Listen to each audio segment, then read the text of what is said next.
sat atop the dinosaur pyramid like a sovereign on a throne. His name? Ceratosaurus. For 20 million years, he was the unchallenged super predator. But now, new science suggests this monster fought his own battle royale against an interloper more than twice his size. Now, the hunter becomes the hunted. They're the Earth's first fighters, the ultimate predators. New discoveries in forensic science bring to life the prehistoric art of war. This is Jurassic Fight Club.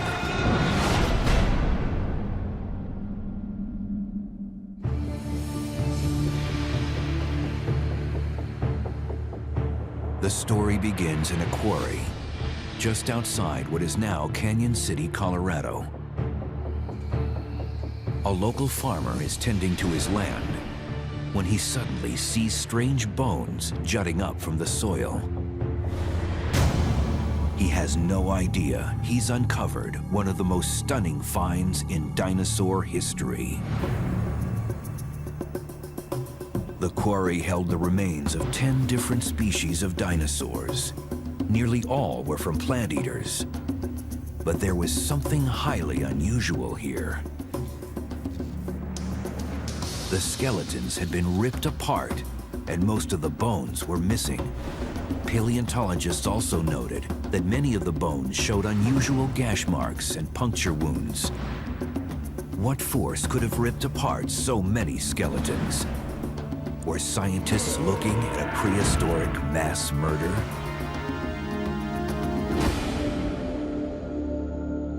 The discovery of the site near Canyon City was really interesting because so many different species of dinosaurs were all found together. But what makes the site really weird is that the majority of the skeletons that were found, only the neck and the skull were there. And in other cases, only the tails and a few random bones. In the hunt for dinosaurs, finding complete skeletons is rare. Paleontologist Dr. Larry Martin of the University of Kansas explains why. The reason that we don't find more complete skeletons is exactly the reason why you don't get rich every time you go into a casino. The odds are against you. Its body and its skin begin to rot and fall off, and eventually the bones are torn apart by scavengers, maybe taken someplace else and eaten, or they get separated and washed into different areas. Everything that happens to an animal after it dies destroys information, and that's the reason why in the end so little is left. But think of the luck that we have to have simply to find it. Investigators began to study the evidence to try and understand what caused the gash and puncture wounds in the bones. What does the scratches on the leg bone of a dinosaur mean? Are they tooth marks? Are they claw marks? That is the first question. But once we look closer, we start to understand maybe what a tooth mark looks like. There's a certain characteristic to it. Then the question becomes, how can we figure out who made that tooth mark? Obviously, we need to know who are the potential perpetrators. Who else is living in the environment? Who is potentially available to, if you will, commit this crime? Then, a clue. Mixed among the various herbivores' bones was a nearly complete skeleton of a monstrous-looking predator. Ceratosaurus. He stood 13 feet tall and 20 feet long. Compared to later dinosaurs such as Tyrannosaurus rex, his size was smaller. But one feature sets this meat-eater apart from all others. A nose horn. The name Ceratosaurus means horned lizard. It was the first dinosaur found that had a horn on its nose. It wasn't a cone-shaped horn or anything. It was actually a sort of flat blade shape. They're not for combat at all. And if we were to look at the modern world for an equivalent, we might look at something like the crest on the top of the head of a rooster.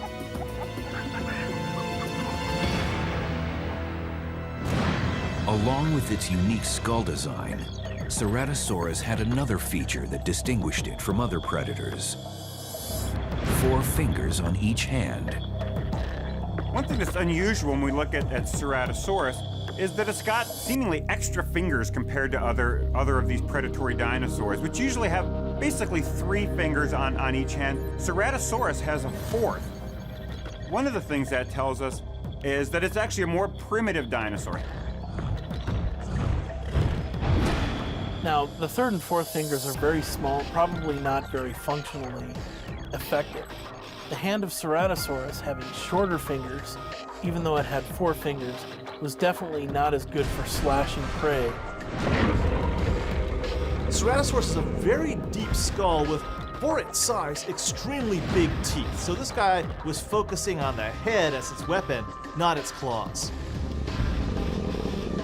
During the Jurassic period, over 150 million years ago, Ceratosaurus stood out as an apex predator. But the Rocky Mountain region of America where it lived would be unrecognizable to us today. Back during the late Jurassic, in what's now the Rocky Mountain region, the entire landscape was essentially flat. Rivers were pretty much flowing across the floodplain from west to east. The entire floodplain was probably scattered with these rivers, with ponds and lakes and large meadows. In between the rivers, it might have been a little bit drier. And we know that this aridity may have caused animals to locate themselves more closely along the rivers and along the belts of vegetation that surrounded the rivers. Ceratosaurus was perfectly designed for hunting in the densely forested areas that surrounded the river systems. And we now know that when it attacked, it used one very effective weapon: its blade-like teeth. When you look at the skull of a Ceratosaurus, you'll notice that they have 2 different tooth designs. The teeth in the lower jaw are very typical of predatory dinosaurs, come to a pretty sharp edge and pretty devastating. But the upper teeth are immensely long. You talk about an overbite. This guy's upper teeth are incredibly long, and those teeth are shaped exactly like the blade of a knife, and they're serrated. Those teeth did some dirty work. These teeth would have certainly ripped through any flesh. And one of the problems with the teeth, though, is they certainly are not as strong as other teeth of theropod dinosaurs laterally. So a Ceratosaurus maybe could not have grabbed a large animal with its mouth and then shook the prey within its mouth. Their teeth were razor sharp, but paleontologists discovered something intriguing. They were not designed to cut bone, and its less than powerful hand claws did not appear capable of slashing bone. So could Ceratosaurus have been responsible for the deep gash marks found on the bones from the site? Experts say no. Ceratosaurus, although a pretty nasty predator, was not really suited for taking on adult-sized stegosaurs or those long-necked sauropods found at the site. Certainly it could scavenge off of the bodies if they were already dead, but most of the teeth marks on the bones were much wider than the teeth of Ceratosaurus, and they went much deeper into the bones than I think a Ceratosaurus could have bitten. So there's no way Ceratosaurus was a predator that left the majority of these teeth marks. Ceratosaurus may not have been capable of biting through bone, but there is no doubt it was a successful predator that killed at will. Its remains have been found around the world, which is unusual. This prehistoric monster literally dominated the Earth. We know it lived in Western North America, but recent discoveries have shown it also lived in Europe, in Portugal and Spain. Close relatives of it lived in South America, and there's even traces that it might have lived in Africa, so sort of a wide-ranging dinosaur. Ceratosaurus may be found in locations throughout the world, but it is still a very rare dinosaur to find. Trying to decipher what had happened here, paleontologists had to consider the question: did these dinosaurs hunt in packs? There's no real evidence yet that it lived together in groups. But those horns tell us something. Those horns, they're not for attack, they're for display.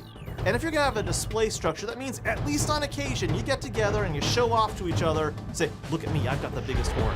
So at least some of the time these guys got together in groups.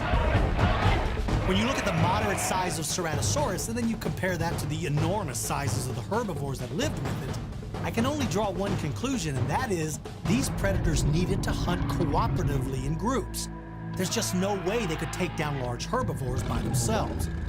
The fact that so few have been found makes it hard to say with certainty that they hunted in groups, but I have no problem believing that they did, simply from a survival standpoint. Then the mystery deepened. CAT scans were conducted on the skull of Ceratosaurus. The results were intriguing. We now know that Ceratosaurus may have been an ambush predator. Hunting in pairs would allow this meat-eater to take on bigger game, or set up an ambush to capture smaller, fast-moving prey. When we look at the brain structure and recognize that the optic centers of the brain are relatively modest in Ceratosaurus, suggests that vision was probably fairly important for this animal, but was not the key part of its prey capture behavior. What we could suggest then is that Ceratosaurus probably was an ambush predator. Ceratosaurus is not really a one-on-one confrontational dinosaur. It would rely on ambush. It would either lie in wait, or if it was hunting with a mate, the mate would drive the prey to the hidden dinosaur. In fact, the size of its brain cavity shows this dinosaur wasn't the most intelligent in the prehistoric world. Well, when you look at the size of the brain and the brain cavity of Ceratosaurus and compare it to its body size, we see that the brain is really quite a modest organ in this animal. This was not a particularly clever animal. This was an animal that was relatively simple by our standards. It was sort of an earlier model meat-eater there and doesn't have the more sophisticated brain that we see in some of its contemporaries. So although it was pretty strong, it didn't have the claws, it didn't have the brains, and it also didn't have the size of some of the other giant meat-eaters of its environment. The identity of one of those giant meat-eaters was about to be revealed. There, only 20 yards from the spot where they found the Ceratosaurus, scientists uncovered another skeleton. But this one was one of the most terrifying predators of the Jurassic. One that only deepened the mystery and made Ceratosaurus look like a lightweight.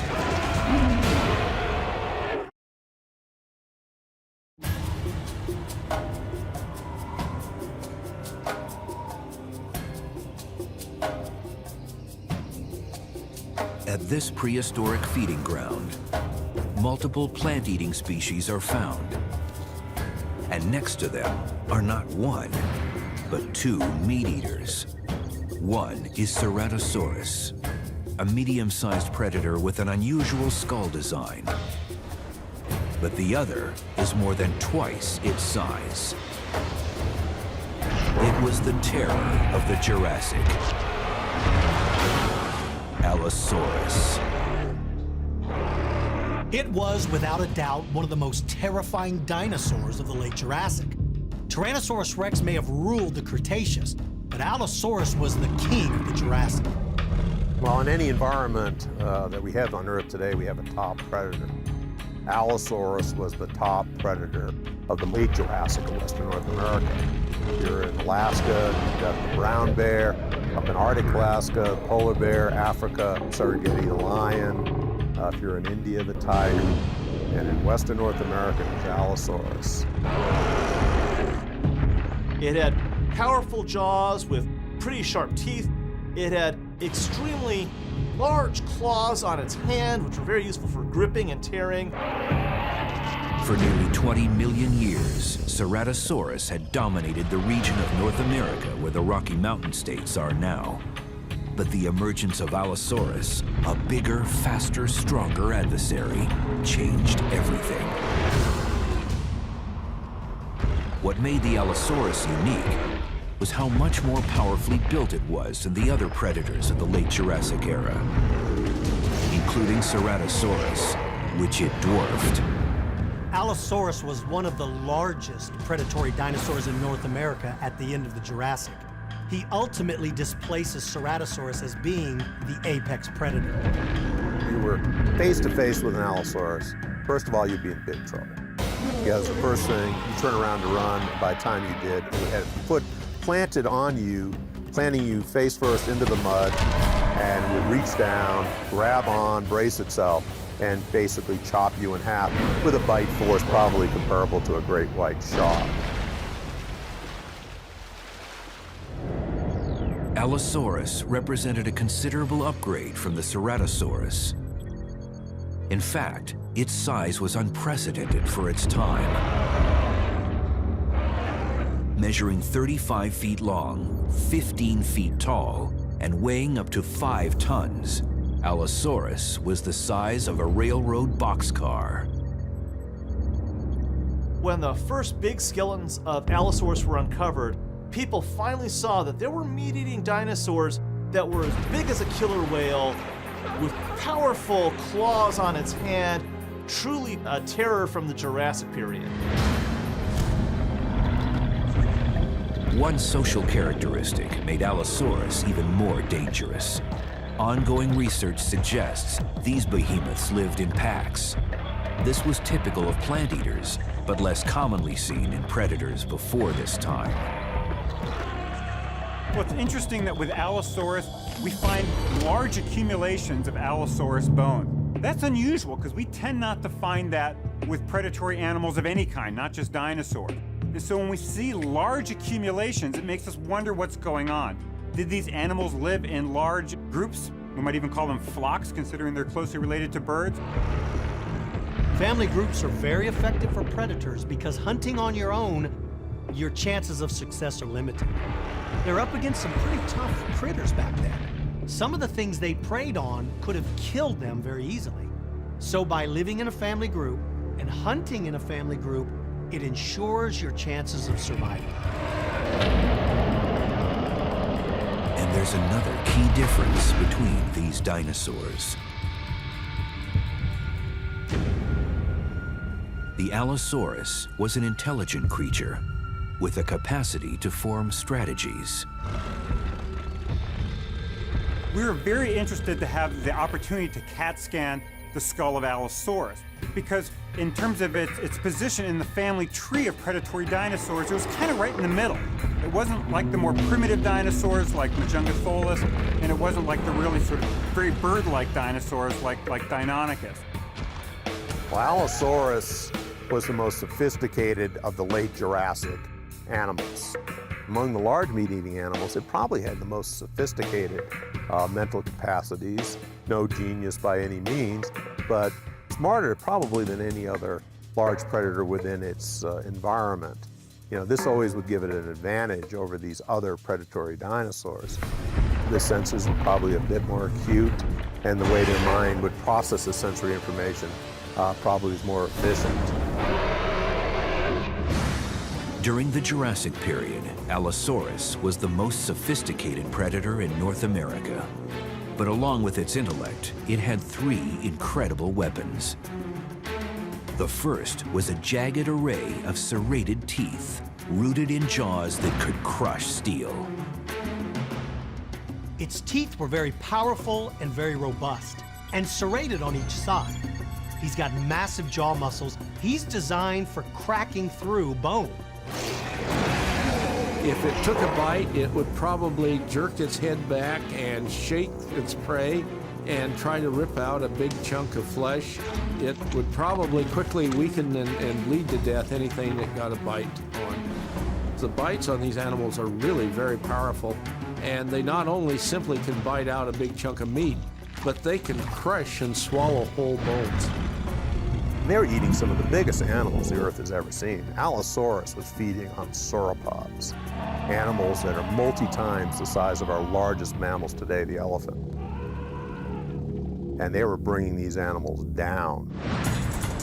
Unlike humans, who get 2 sets of teeth in a lifetime, Allosaurus constantly replenished their supply, growing new ones when old ones were ripped out during a kill.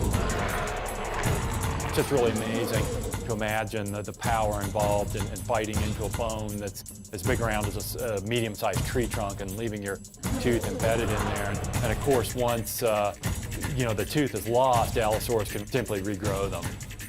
Second in Allosaurus's arsenal was its hand claws, a deadly three-pronged rake that ripped through thick hide and literally tore the flesh out of a combatant. The hand claws would have been like an eagle on steroids.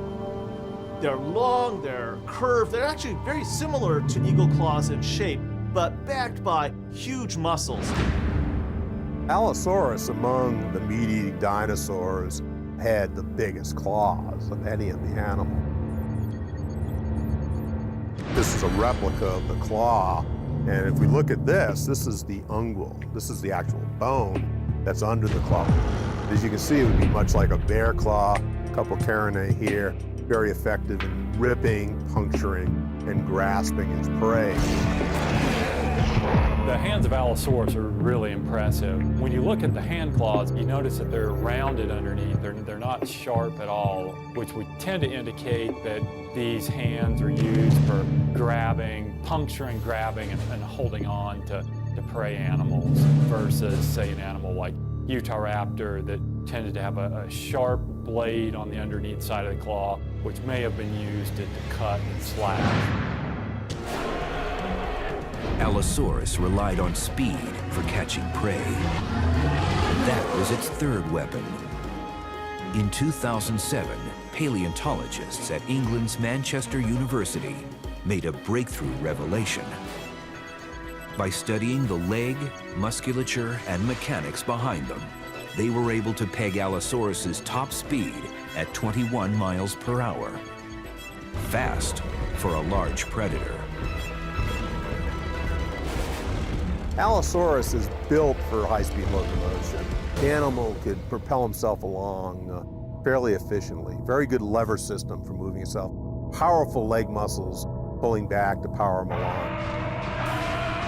Fast, powerful, and equipped with deadly weapons, Allosaurus was the ultimate predator of the Jurassic. But was this the dinosaur responsible for the gash marks on the bones found at the Colorado site? When you look at a lot of the bones in Jurassic quarries of this age, you really see some amazing gouge and bite marks. Some of these gouge marks on the bones get, close to an inch wide and almost as deep. And these are all caused by Allosaurus, who are no doubt eating these carcasses. Just really amazing to kind of imagine the power and the size of the animals that could leave these gouges and these large bones. The bite marks on the bones found at the Colorado quarry were the same size and shape as the teeth of Allosaurus, and the deep gashes in them were similar to the shape of the claws of this dinosaur as well. And since the skeleton of an Allosaurus was found in the quarry, there was little doubt that this dinosaur was responsible for those bone injuries. It was a vital piece of the puzzle. This was an Allosaurus killing ground. But one important question remained. Why had at least one Ceratosaurus encroached in its territory? Can experts reconstruct what could have happened here? We have a number of fossil sites that proves that Allosaurus and Ceratosaurus shared the same environment. The most famous is the Cleveland Lloyd Quarry in Utah, where the skeleton of a Ceratosaurus was found mixed among those of Allosaurus. So I have no doubt that these two predators came in contact with each other and competed for the same resources. I don't think Allosaurus played well with others, and so it makes sense to me that it would attempt to kill any competitor in its territory. And so that may be what happened to the Ceratosaurus found in the Colorado quarry. These animals lived in the same environment at the same time and potentially would have been competitors. One way to decrease competition is for each of them to actually take or specialize in different prey. But when prey was scarce, dividing up the food was not an option for either of these dinosaurs. The prehistoric killing field found in Colorado proved that two major predators came face to face at the Allosaurus feeding ground. And when Allosaurus and Ceratosaurus fought, the Jurassic world would be turned upside down when the hunter became the hunted.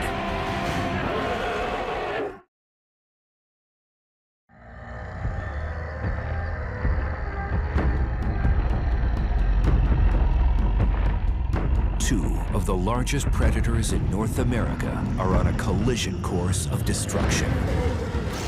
The scene is the 150-million-year-old feeding ground of an Allosaurus. Investigators began to follow a new theory, where an interloper, another carnivore, made his move. In November 2007, experts were asked to help size up these two super predators.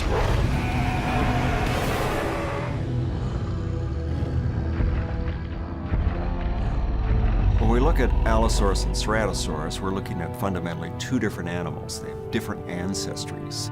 The Ceratosaurus comes from a group of dinosaurs that's much more ancient. The Allosaur, on the other hand, is a group of dinosaurs that appeared later in time and has a slightly better body build. Allosaurus, on average, seems to be a little bit more heavily built than what we see in most of the Ceratosaurus specimens. And so in a sense, Allosaurus is a sturdier kind of animal. Ceratosaurus wasn't a massive creature, but it certainly was an effective predator. We can look at modern jaguars to see animals that sort of played the same role that Ceratosaurus does. Jaguars take on medium to smaller prey, but it's hesitant to attack really big things. Now compare that to Allosaurus, who's much heavier and more powerful. If Ceratosaurus was the jaguar of the Jurassic, then Allosaurus was the tiger. Like modern tigers, Allosaurus was the ultimate predator of its domain. It could take on anything it wanted. The life of a predator rests on its ability to capture prey. But with less mass to carry, Ceratosaurus may have been more agile. In a foot race, Ceratosaurus would probably win. Agility-wise, because it is a smaller body mass, or basically their body forms are very similar. But Ceratosaurus, because it's going to be a little bit smaller, would probably be a bit more agile than Allosaurus. Because Ceratosaurus is not as robust as Allosaurus, he's a little bit quicker and certainly more agile. So even though Allosaurus is a fast dinosaur, he's not nearly as quick as Ceratosaurus. That massive tail of Allosaurus also gave it an advantage when it came to speed and agility. Allosaurus is a slightly more advanced, slightly more specialized meat eater. Its tail is a little more adapted for agility. It has more of a tapering to the tail, not a deep tail, and therefore it can use it as a counterbalance better in order to turn quickly. What's interesting is that when we actually look inside the head, we see an inner ear structure that suggests that these kind of quick movements are more important for Allosaurus than for Ceratosaurus. But to offset its smaller size and less powerful body, Ceratosaurus relied on a special adaptation for survival. It hunted in pairs. It wouldn't be unusual for predators like Ceratosaurus to hunt in pairs. Smaller predators are much more effective when they hunt in groups, and we see that in members of the raptor family. They offset their small sizes by working in a group to take on much larger prey. Now, these dinosaurs were much larger than raptors, so chances are they would not hunt in the really large groups, but since they're related to birds, then it would make sense that they would probably hunt with a mate. Being faster and more agile than your prey was an important attribute. But the ability to ambush prey was a much more lethal hunting strategy. Predators today will seek out and hide along game trails, Those are trails that herbivores use to get to and from food and water. Well, dinosaurs like Allosaurus and Ceratosaurus would have also used these trails to their advantage. They could find a grove of trees and use them for cover as they wait for the prey to walk down the trail, or they could work as a team to drive prey along a trail towards the awaiting mate. Game trails are like road maps to the dinner table as far as predators are concerned.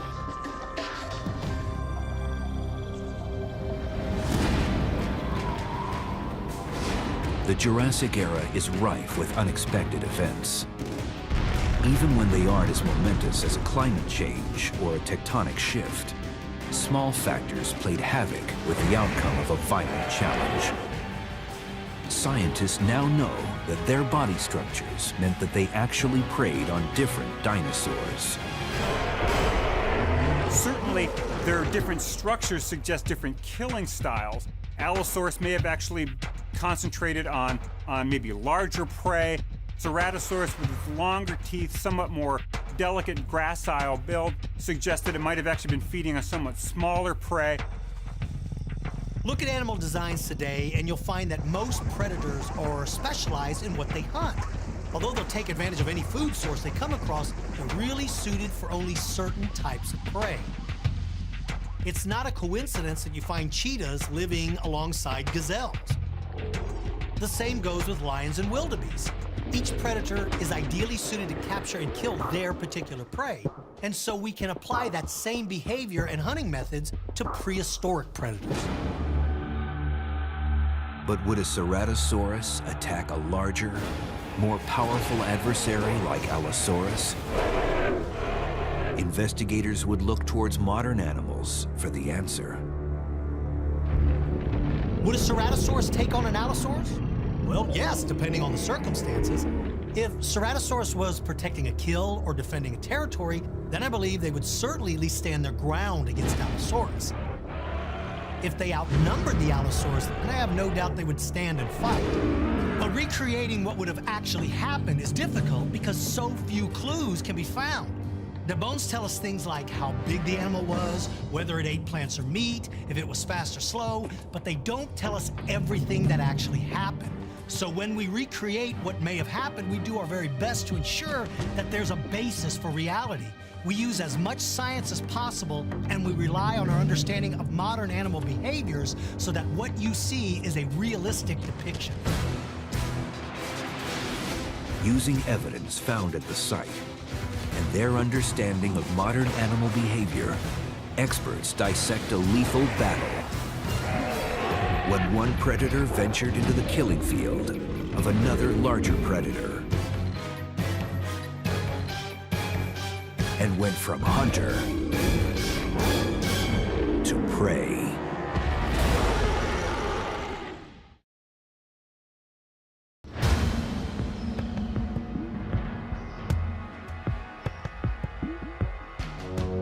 A battle between two of the most deadly predators in North America is about to take place. Only one will live to see another day. The other is destined to die. Using teamwork, a pair of Ceratosauruses are hunting for food. They're in unfamiliar territory. Unknowingly, they've wandered into the domain of the most dangerous dinosaur of the Jurassic, Allosaurus. Dinosaurs like Allosaurus and Tyrannosaurus rex would have marked the boundaries of their territory with scent marks like modern predators do. These scent marks were a clear warning to intruders that they were not welcome. Drawn into the Allosaurus' territory by the promise of prey and prime hunting grounds, the Ceratosaurus continue their hunt. One of the favorite hunting methods of Ceratosaurus is the hide-and-seek method. She'll hide in a dense grove of trees along a game trail, standing motionless. Only thing moving on her are going to be her eyes. She doesn't want to give away her position. While one moves off to circle behind its potential prey, the other takes advantage of its surroundings and uses it to conceal her body. This location is perfect for an ambush. We see the same sort of behavior in modern lions, where the male will simply act as a distraction to drive prey towards the awaiting female. It's a great way to ambush prey while limiting the potential harm to the Ceratosaurus. And they know that the prey is going to take the easiest route of escape, and that's going to be on that game trail.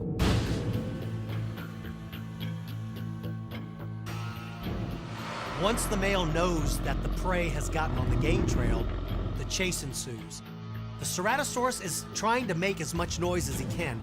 He's trying to drive the prey into the waiting arms of his hidden mate. Anticipating the approaching prey being driven towards her by her mate, the female prepares to spring their trap. But unknown to her, she herself is being hunted. She has no idea that while she's laying an ambush for this prey, she herself is being preyed upon. A 35-foot-long, 4-ton Allosaurus is within striking distance. He slowly begins to move up behind her, trying to be as quiet as he can. With his heavily padded feet, the 4-ton Allosaurus is able to approach within striking distance of the unwary Ceratosaurus. The foot of Allosaurus is perfectly designed to muffle the sound of its approach if it needed to be quiet. Oblivious to the female's peril, the male Ceratosaurus continues the quest for his quarry. The female senses something is behind her, but it's too late. Before she has time to turn her head, the Allosaurus unleashes a 1-ton crush of teeth. All she sees is the wide open mouth of the Allosaurus, who crushes her by the neck, snapping the bones as if they were twigs. Her neck is broken, she's completely lifeless, and slumps to the ground. The attack is so swift, the male Ceratosaurus has no idea the sweep will not play out as it always has. Now the Allosaurus can turn his attention to the male, who is rushing in, thinking the female will jump out at any moment. He knows where the ambush spot is. He stops because he doesn't see her. An unfamiliar roar rips through the forest. The male stops his charge, adopting a slower pace and a more defensive posture. He sniffs the air and smells the spilled blood. He senses something's wrong, but has no idea what. He catches slight movement. As he turns and looks, he sees the silhouette of a massive Allosaurus that is now closing in. It's a David and Goliath matchup. The Allosaurus is much larger and more powerful than the Ceratosaurus. The Allosaurus's jaws snap shut within inches of the Ceratosaurus, but he's safe. The Allosaurus turns his body, and the Ceratosaurus lines up to try to figure out where the mate is. The male can only assume she's run off, or worse, the Allosaurus has killed her. The Ceratosaurus is lighter and more nimble. He knows that in this dense forest, he can maneuver a lot quicker. Using trees as defense, he ducks in and out, trying to get in close enough to attack the Allosaurus. The Allosaurus stands its ground and simply leans that monstrous body forward, snapping that mouth every time the Ceratosaurus steps from behind a tree. Ceratosaurus looks at his attacker and recognizes the two most vulnerable spots. He realizes that if he can outflank the Allosaurus and jump on its side, the Allosaurus has no defense. He'll be able to leap onto his side and rip him open. His long, stiffened tail is designed like a balancing pole. He can leap onto the side of that Allosaurus and use that tail to balance while he's up there. It would be like the world's first rodeo rider, only this rodeo ends in death. Alone and outclassed, a single Ceratosaurus attempts the impossible. With speed as his only advantage, he is trapped in a do-or-die battle to the death with Allosaurus, the terror of the Jurassic world. What started as a simple quest for food has turned into a disaster for a pair of ceratosauruses. They've entered the territory of a huge Allosaurus who ambushed the female. Now she lies in a pool of blood, and her mate is in a fight to the death with a lumbering Allosaurus twice his size. The Allosaurus is so big, all he cares about is getting his teeth on you. Once he's got you, you're done. Game over. The claw drives home directly into the Allosaurus. The Allosaurus roars in terror as it stands upright, blood gushing from the wound. Now the fight has changed. It's personal. The Ceratosaurus now has the perfect opportunity to outflank the Allosaurus. Ceratosaurus moves quickly around and leaps into the air, landing on the side of the Allosaurus. The Allosaurus is looking to kill this animal, not chase him away, but to kill him. Allosaurus, using his mass, is able to shift and shudder and ultimately throw the Ceratosaurus to the ground. The Allosaurus lunges forward, but then changes position halfway to his target. The Ceratosaurus fails to react quickly enough. The enormous jaws of the Allosaurus clamp down on the shoulder of the Ceratosaur. The Ceratosaur roars in pain and is able to use its elongated upper teeth to slash the jaw of the Allosaur. But the Allosaur will not release its prey. Fueled by bloodlust, the Allosaurus unleashes his rage on the wounded rival. Grabbing the Ceratosaurus in his jaws, the Allosaurus picks his body up and shakes it like a rag doll.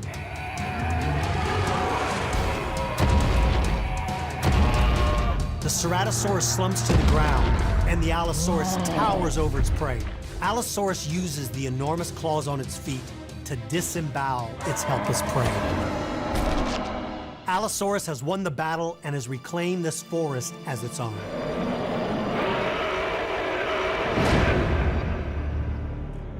Over the next 20 million years, Allosaurus dethroned Ceratosaurus as the most lethal creature on planet Earth.